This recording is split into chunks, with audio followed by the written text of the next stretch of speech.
People State of Michigan versus Jennifer Lynn Plumhoff. Ms. Plumhoff is here for sentencing. Prosecution and defense. Was the pre-sentence investigation report finally made available to you? It was, Judge. Yes, Your Honor. All right. Is there anything that you want the court to consider? Yeah, so I've read the recommendation. I think the recommendation is spot on, Judge. I think that it's considerate not only of the circumstances which led to this, but also of the person who is the byproduct of where we're at today. And talking to Jen, I think I would appreciate the court looking at the person who made that decision in that moment. I think that's important. I think you always have to do that. But I also think it's important in this case to think of and consider the person who sits before you today. In that regard, I asked Jen, I said, if you could do this over, sometimes this is a dangerous question, but if you could do this over, would you do the same thing? And she says, well, I don't want to say that because it doesn't seem like I'm, sorry about what I did. But at the same time, I probably wouldn't have done some of the things that I'm doing now. This recommendation, Judge, was littered with letters of support. I'm quite certain the court's had a chance to read and review those. I can tell you that in my dealings with Jen, I see a remorseful person. I see someone who has always taken responsibility from the sentencing forward. I think that is indicative of this recommendation that is in this pre-sentence investigation report as well.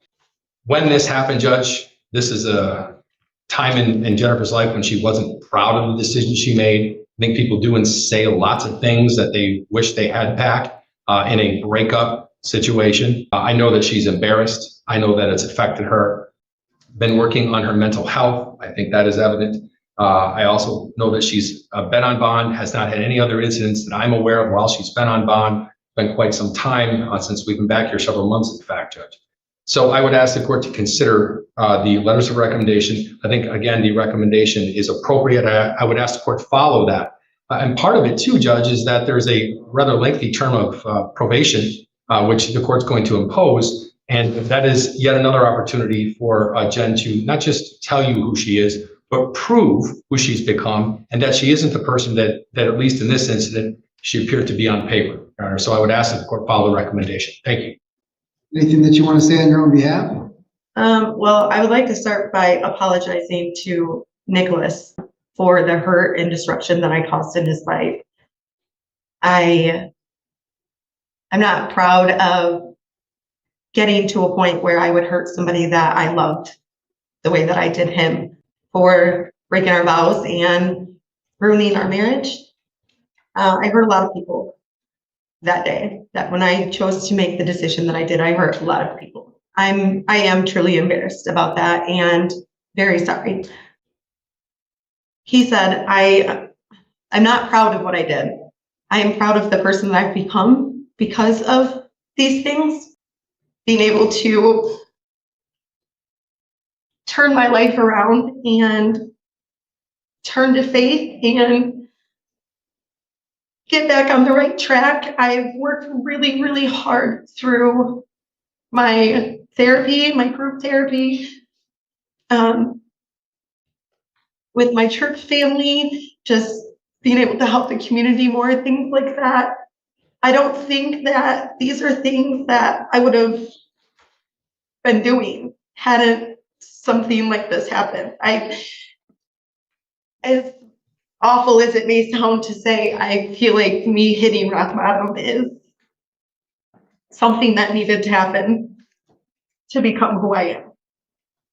And I'm truly sorry for all of it. The court follow along with the plea agreement in this case and allow that plea to stand and sentencing to go forward today. Nicholas Plumhoff is the victim in this case. He is present in the courtroom today and he would like to make a statement. Oh, good. Mr. Plumhoff, would you come forward, please? So it's been a long time. I've been trying to think what I wanted to say when we finally got to this point. And it's just so much more to me than just like trying to get me in trouble. Over the last 5 years, I have worked so hard to get out of the things that I was doing that put me in prison. And for, going back and spending weeks looking at all the messages that went back and forth and how malicious it was. It wasn't I had one day and made one bad decision. She did this for weeks and weeks. I've read the messages. And for her to say the only thing he cares about is this job at the recovery center, and I want to take it from him. I worked so hard to get away from my background, to have a job where I could help people and make a difference and not be another statistic and not end up back in prison or on the streets. And to just think that someone that said they loved me could just say, or even, you know, I could see her saying it, but weeks and weeks of pushing it, messaging him, well, she was at my house, now's the time to do it. I know where his car's at now. Like, I don't understand. I know what it's like to need to get incarcerated. If I wouldn't have went to prison, I wouldn't be where I am. I wouldn't have taken the time to get the help that I needed, you know? And I don't think one day in jail is ever going to stop her from doing this to someone else. If it wouldn't have happened the way it would, I might not be here right now. I might be back in prison. I might have ruined my career. I might have lost everything, and no one would have believed me. No one. If it wasn't for the one that turned in the messages and having them documented, no one would have ever known, and I would have been gone. And that's not fair. That's not right. That to just try to take someone's life into your hands and throw it away because you had a bad day. I would understand if I treated her poorly, if I put my hands on her, if I was mean to the children, none of that effort. And to have someone just want to hurt me like that, I can't imagine being that broken of a soul to want to hurt someone that bad. What's the worst part is I don't hate her. I just want her to get help. For her, for the kids, for whoever she comes in contact in the future. Because the person who did that, she's not where she needs to be now. One thing that I guess it probably doesn't matter because it wasn't reported, but just not even a month ago, she was at a restaurant and ran into my niece and threatened to beat her ass in the middle of the restaurant with her children there, in front of everybody. So whatever gains and progress that she's made, she's not where she needs to be yet. And I hope that you guys can help her do that. Well, a couple of questions for you, sir. How did you meet Ms. Plumhoff? We met through my little sister. They were acquaintances. Okay. I only have a little bit of the police report. How do you know how Ms. Plumhoff came in contact with the person that was incarcerated that she wanted to set you up? Do you know how she knew that individual? The way it was explained to me is when me and her got together, she was in a relationship with that person. And when me and her made it official or whatever, she broke it off with him because he's in prison. What is he going to do? You know, all she has to do is not answer the phone. So that was her boyfriend, I guess, up until I had got with her. Anything else that you want to say, sir? I just want to thank the court for whatever it is they're going to do. And hopefully I'll have a peace of mind for a little while because obviously I'm a mess. Like I literally moved 3 hours away to not have to worry about running into her at a store or anywhere, you know what I mean? Because of, I don't know. I worked in Nuevo for a little while in one of the recovery centers that was up here, and going through a drive-through, I had a girl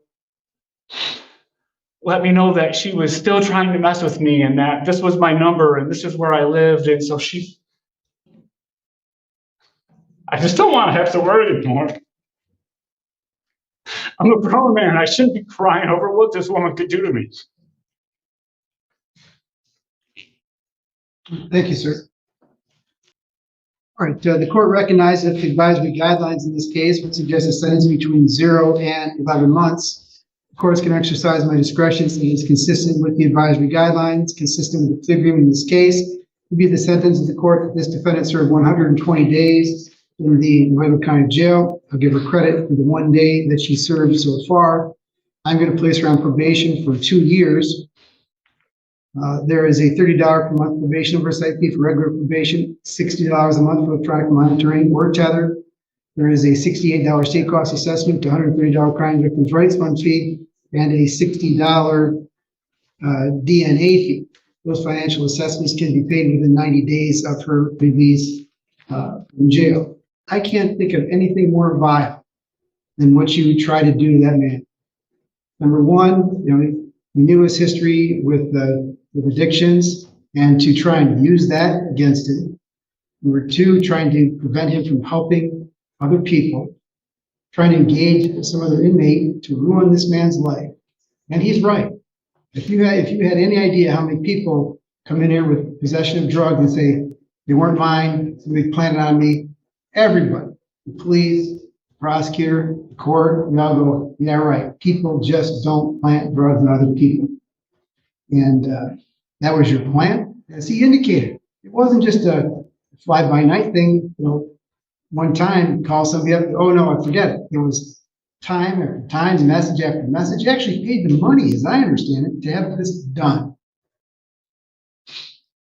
I just can't, really words don't express how vile those acts are. And you try to separate the acts from the persons, but you're the one that did those. Luckily, this person that you were corresponding with in the jail had integrity and did the right thing and turned you in. But for that, he probably would have been in jail. He probably would have been successful in framing it. And that's inexcusable. I don't care how much he hurt you. Your Honor, if I might, Yeah. Given Mr. Swanson's comments regarding the client's medical future, and I suppose some of the highlights and some of the good things that you pointed out, and appreciate the court considering those, is it possible to structure some of this jail time weekends due to those circumstances? Also, this situation which she leaves at home. I say that to the court, readily preparing my client for the idea of incarceration.